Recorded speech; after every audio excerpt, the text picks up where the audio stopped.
Well, the only way where the memory, where the emotion resides is in the memory. And the idea is to take the memory. I'm sorry I burdened you, little child, with this memory. Give it to the Amakua, the superconscious, and he can clear that emotion. And then I can reframe that memory later in Wow. the future. That's it. That's all I got. I like it. I like it a lot. I'd say more, but we got more hands up. Thank you, True. And you sound great. You look kind of weird. Sort of look like a bunch of white letters on a black background. Sarah, go ahead. Floor's yours. Um, oh, wait, I'm like adjusting the screen.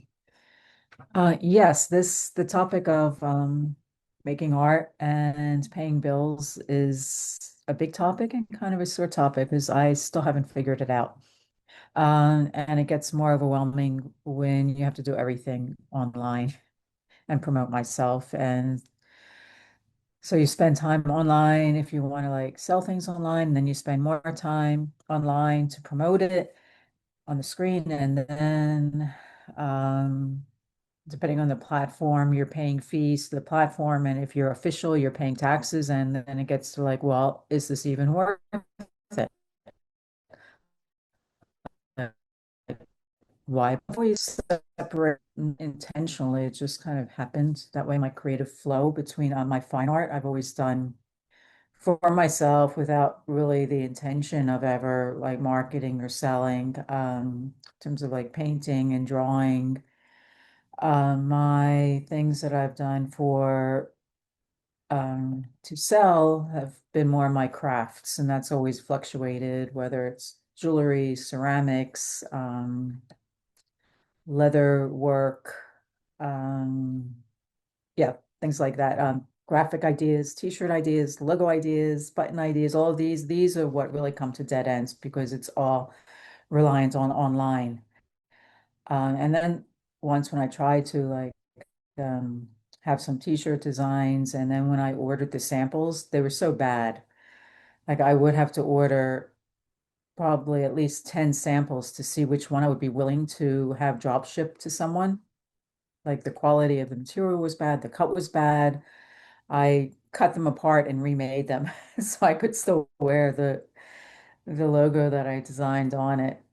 And yeah, the financial thing is still just it's a sore spot for me. There are things that I want to do, and the limit of not having the finances, whether it's like moving from where I'm at currently to having gas money now because Washington just has this whatever you want to call governor that's adding like 30 cents a gallon to gas next month and then more in the fall. And one of my main pleasures is like road trips and going out to new natural areas to hike and forage. And then for road trips, I need a better vehicle than my Honda's getting towards 180,000 miles.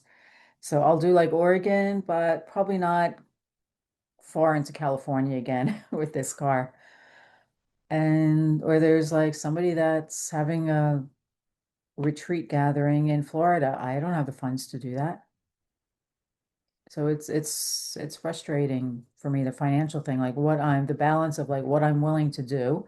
I've never done well in like regular jobs from the time I was a teen. If like put me in a fast food type restaurant or something in a mall and like 3 days, that's it. I can't do it.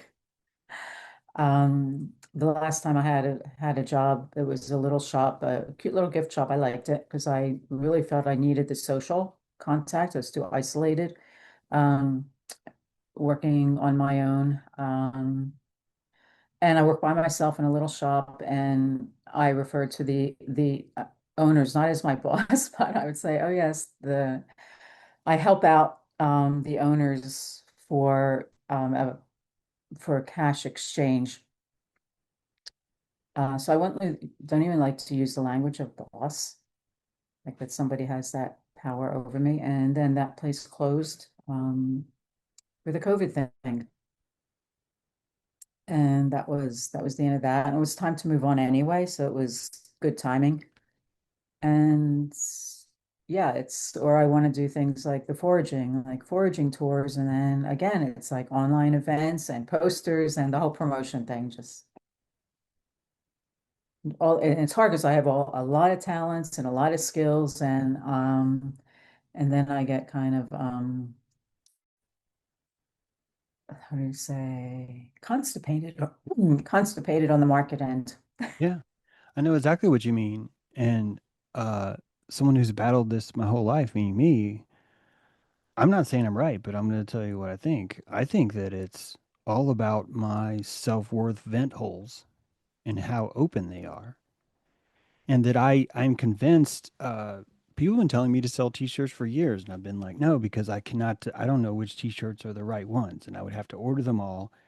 And I just went through that. I just did that. In fact, anyone who bought one T-shirt, I was like, look, you can buy a new T-shirt at cost, because this isn't the best T-shirt. I'm still going through it, but it took me 2 or 3 more years to develop the idea that, James, if you don't open that vent hole, it's not going to happen. And I think ultimately this is why it's such a blessing that I was thrown out of corporate America, because it forced me into this kind of position where I absolutely had to do this. I had to open my vent holes enough, just enough, but not too much where I don't have too much self-worth. And so I've been this haphazard creator that makes some things every single day for us, and then also it's just like, and I'm working on my consistency as I'm trying to find the right altitude. And I know if I was to withhold more from you guys, check this out, if I was to fucking withhold more from you guys, I would look more consistent, because there would always be a show once a week, because I'd have like 300 in the queue, right? This is me struggling as an artist. This is me struggling for not it's not that I don't lack the creativity. I think it's that I lack the self-worth to feel that I'm allowed to seem to be very creative to a lot of people. I think that's what it is. And I think that I insert quirks and purposely go, and I'll spend the first 12 minutes of my fucking show and I'm ripping my hair out which is, as I'm trying to edit down, how do I get this? And I'm so angry at myself because of this blubbering that I'm doing. And then I get to feel sorry for myself. I'm compassionating what I sound like, which is something that artists don't really get to do. The only opportunity we have to do this is when we put it for sale and we see, does someone buy it or not? Or, Sarah, we tell ourselves, I would put it for sale, but blah, blah, blah. And that blah, blah, blah is our self worth clinging to itself, saying, I don't want to fucking get self worth from these fucking hyena. Like, it's just how we view the world. So we struggle with the language. We say it's not them. They're not a boss. They're not. Meanwhile, the world is still requiring us to do what nature requires you to do, Sarah, which is put out nutrients, or a mushroom's going to come sit on your ass and grow new stuff where you sit. If we can have a relationship with the economy, I'm giving you unsolicited advice, Sarah. Really sorry about this. But if we can have a relationship with nature the same way we have a relationship with the economy, I think we'll do better. I think we will open more vent holes, because we'll understand this is how mycelium works. This is how all of nature works the exact same way. Put up or shut up is really a tenet of nature. It really is. And if we do not find a way to attract more bees or less bees, or more insects or less insects at exactly the right time and exactly the right season, that we are going to die, and that this is nature urging you to find perfection in your art, inside your creativity.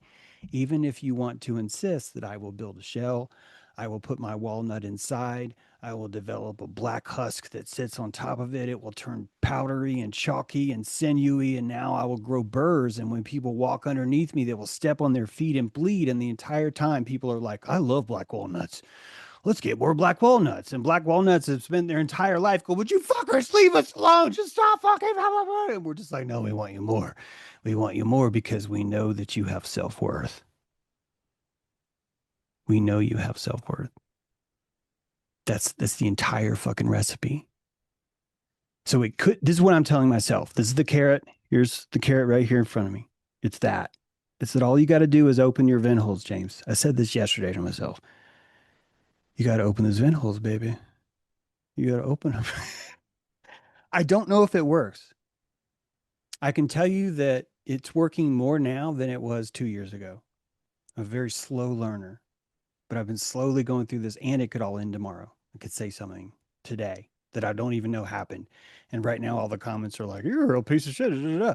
Happens all the time. It's part of the art, though. It's part of me forcing myself to be here and having to constantly look, and me loving it the whole time. Secretly freaking out makes me work harder. Secretly knowing that you gotta just put yourself out there and make yourself feel bad enough, you'll get better. That's karaoke. It would not work if there weren't other people going, "Hey man, why don't you try have a few drinks and get up on stage and sing?" It's we need each other to create these kinds of things, you know. Trevor, you still there? Yeah, I'm still here. What's I up, man? don't know if I have anything to add. No, I was gonna add to the art talk, but I think you guys kind of covered it all. I'm not really artistic myself, but yeah, I just imagine you could be really good at art, but I don't know. I feel like it's almost like the like you could be a great musician, but like being the one that becomes like I don't know Led Zeppelin or someone that's actually like you know what I mean? You could be hitting on all cylinders, but you still Yeah. have to be a good business manager, marketer. Your shit has to be popular right now. Like, there's so much that has to click to get like I don't know. So Katy Perry. that's all I got. That's all I How guess I many got to add. people, yeah, how many people want to be Katy Perry? Like seriously, how many Right. people actually want that? Because that's success, right? So that's, you know what I mean? Like that's what we call success. So yeah, good. But yeah, I have no artistic bone in my body. I can't do anything artistic, but See, I don't I know. think that, I think about that kind of stuff though, is because it's like, yeah, you have to be like your stuff. I'm sure there's bad art that's like economically viable as mhm. well. Like Oh there's yeah, some, I don't know. And then the whole other thing is it's art subjective, but then there's really, but it isn't and isn't because I think there's like objectively things that look good. Like, you know what I mean? Like a good looking lady or guy. Like there's supposedly a subjective thing, but like I think most people, it's objectively true that most people will see a certain type a yeah. person or art and say that's Sure. actually good. Yeah. Yeah. You know what I mean? But But even anyways, that could still be like culturally tuned though, too. Like even what we consider yeah, the for sure. ideal, you know, could be wrapped up in that. But yeah, yeah. See, to me, this is identity. We just don't know it yet. And honestly, saying you're not an artist, first of all, I get it. Like a lot of us say that. I don't think that's true. I think that probably what happens is your life, what you actually do for a living, how you actually function is that art.